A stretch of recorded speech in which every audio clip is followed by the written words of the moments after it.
Hello, Facebook. My name is Blake Walker. You might not remember me. I've been off Facebook for about 3 years now. Decided to give it a break. It was kind of becoming a waste of time. Took a little hiatus from it. But recently I've been kind of prompted to hop back on, not mainly for the social things, but to kind of bring awareness to some of the things that I've personally been going through in my life. And first and foremost, that would be CTE. It stands for chronic traumatic I don't know. I don't know why they'd name a brain disease after something people with brain diseases can't pronounce, but who knows? Anyway, I believe it's a disease that's been overlooked. Obviously, not a lot of research. A lot more, in the last decade has come out about it. Been more aware. That's why when you watch the NFL today, it almost looks like flag football sometimes. So, a lot of these symptoms, people don't understand that it doesn't happen right away. You don't get a concussion and get CTE and start having symptoms. It's something that typically happens years or decades after those traumatic events happen.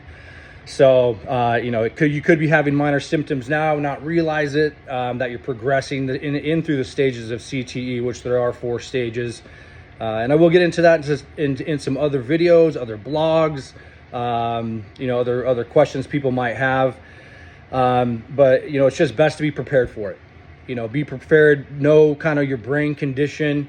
I've been doing a lot of research, obviously talking to a lot of doctors, and, I had no idea the brain has the consistency of soft butter. So you've got this piece of soft butter up in your brain, and your skull is full of ridges. And so when you have those contacts, it's just creating a ton of damage. So, there's a lot of things that will come with that CTE. Some of the major things are memory loss, a lot of memory loss, short-term memory loss, aggression, short fuses, anger, depression, anxiety, and some of the more severe would be suicidal thoughts. And that's where you lose a lot of people with CTE, as you've seen, in the news with a lot of some of these NFL players who end up kind of going crazy and no one can figure it out. Now they're figuring out that they have this brain disease, that this CTE ends up just eating away at their brain. So I also want to get into talking about some of the underlying mental health issues, regardless of if it's concussion related. There are a lot of other things that can affect the brain. Drug abuse, obviously a huge one, alcohol abuse, things of that nature. So, hopefully, I can get through to somebody. I'd love for you guys to share this with anyone that played sports, at a young age. Obviously, you have a greater chance if you started younger. I started playing tackle football when I was 8 years old, and I was almost 24 when I retired from the sport. And so, that can play a huge toll on the rest of your life. So this is something that's been a long time coming for me.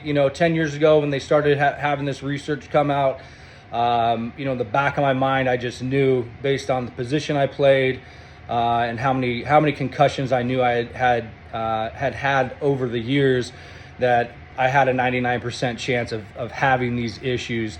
And so I let it off for years and years and years until it came to a kind of a point where I could hardly function anymore, that it had kind of taken over. And so now I'm on a road to recovery from, this brain trauma. Most of the neurologists that I've spoken with, most of the articles that I've read have basically state that you're a lost cause, that you can't do anything about it, that you basically are just riding it out till you die. They say the average lifespan is 51.